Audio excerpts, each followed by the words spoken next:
wala yastabti'il ijabah. Jadi tidak perlu dia itu tergesa-gesa. Kok nggak dikabulkan doa ini? Nah ini kadang-kadang ada terjadi pada sebagian hamba.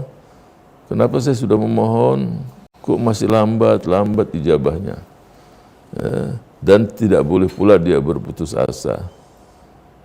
Jadi tidak perlu minta sekarang, harus hari ini terkabul atau pekan depan. Serahkan pada Allah.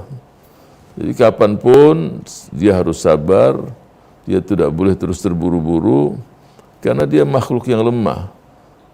Kalau dia sudah mulai ada di hatinya, kenapa sih gak dikabulkan? Ini seorang hamba yang tidak ada akhlak di hadapan Rabb-nya dan Allahnya. Allah menyayangimu lebih dari ibumu sendiri. Sehingga ba'du sholihin ketika ditanya nanti kamu di akhirat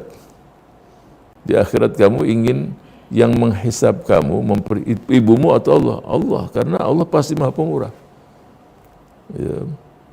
Jadi walaupun orang tuanya dia tahu di dunia sangat kasih sayang, kalaupun diizinkan untuk orang tuanya dia tidak mau. Dia tetap ingin Allah subhanahu wa ta'ala karena Allah maha pemurah, maha pengasih. Kenapa dia tidak perlu terus tergesa-gesa, tidak perlu dia putus asa? Karena pasti ada rahasia. Kenapa ditunda dikabulkan doa tersebut? Fihi sir, dan di situ ada kebaikan, ada rahasia untuk ditundanya doa tadi dikabulkan. Timingnya belum tepat. Dia harus berhusnudzon pada Allah Subhanahu wa ta'ala. Yang demikian ini ditundanya doanya, belum dikabulkan, pasti ada kemaslahatan kebaikan untuk hamba tersebut. Walaupun dia tidak rasakan. Nah, ini pentingnya dia berhusnudzon pada Allah Subhanahu wa ta'ala dan dia pasrah penuh. Itu. Ada seseorang pernah ditanya oleh seorang ibu-ibu, dia mengatakan, aku udah lebih dari setahun berdoa.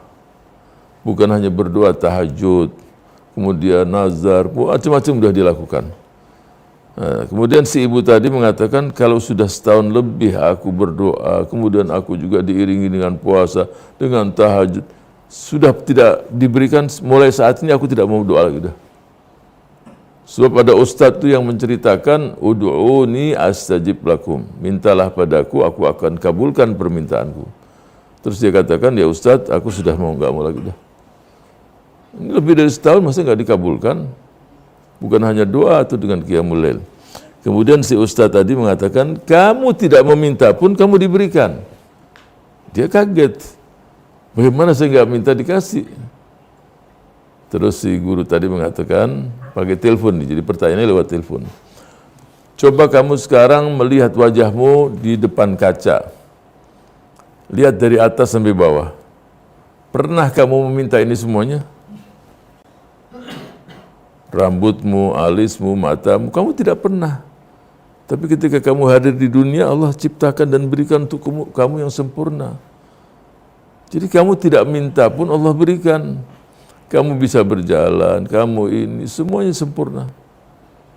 Matamu diciptakan dua, bagaimana kalau dikasih satu?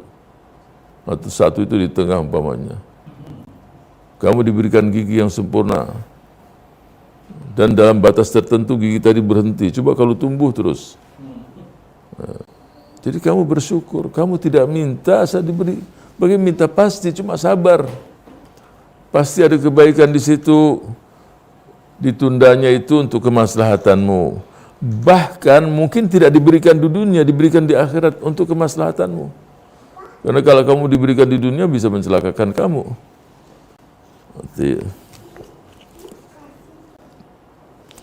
Kemudian diberikan arahan oleh sahibul kitab, setiap kamu mohon pada Allah, mintalah di situ al-lutuf wal afiyah wa salahul aqibah, dan minta sama Allah yang besar maupun yang kecil. Yang besar, yang kecil, semua minta sama Allah. Kelihatan kalau hamba ini benar-benar dia membutuhkan Allah subhanahu wa ta'ala, memerlukan Allah, menantikan karunia-Nya. Ya.